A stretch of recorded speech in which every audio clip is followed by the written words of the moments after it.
Bonjour, il nous reste quelques semaines pour notre assemblée générale le 27 juillet. Alors, je lance un appel d'aide des gens qui veulent bien rejoindre Additil pour le projet. Nous avons pu décrocher un contrat de partenariat avec Azod, une association qui a été créée au Tchad.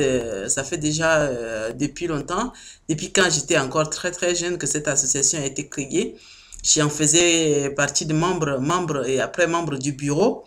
Et au moment où j'ai quitté pour venir en France, je les suivais toujours. Donc, quand je suis venu en 2010, j'ai créé l'association Additil. J'avais pas encore construit des projets. Et cette année, on avait le projet. Alors, je leur ai dit que je veux les aider à faire la construction des écoles dans les villages. Et cette construction d'école, je veux bien qu'il soit suivi, déjà même par des bénévoles, les gens qui veulent bien se rendre là-bas, sur place, pour participer à ce projet. Alors, aider à construire, et voilà. Donc, j'ai signé le contrat avec Azot, et j'ai aussi signé un contrat de partenariat avec d'autres partenaires qui veulent bien soutenir mon projet, qui veulent bien descendre sur place. J'appelle aussi ceux qui veulent bien faire partie d'Additil, qu'ils me contactent et qui m'envoient le message par le mail ou encore sur Facebook. Laissez vos avis si vous avez besoin de soutenir ce projet. Et je vous signale que ce projet ne commencera pas seulement que dans le village de Doba, mais que ça soit un peu partout.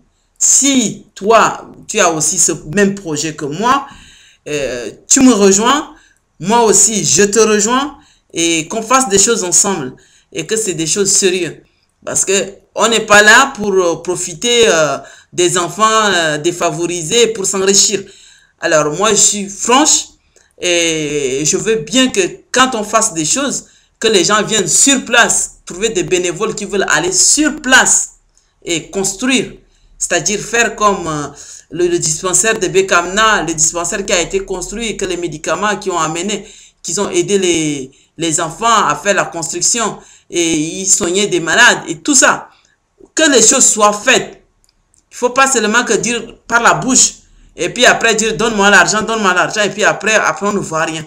C'est pour ça qu'il faut que les choses soient cohérentes et il faut faire bien. Parce que quand on n'est pas carré, rien n'est pris en considération. C'est pourquoi il faut que ça soit, il faut effacer cette mentalité-là, de dire oui, on va faire ci, on va faire ça, et puis après on ne fait rien. Donc,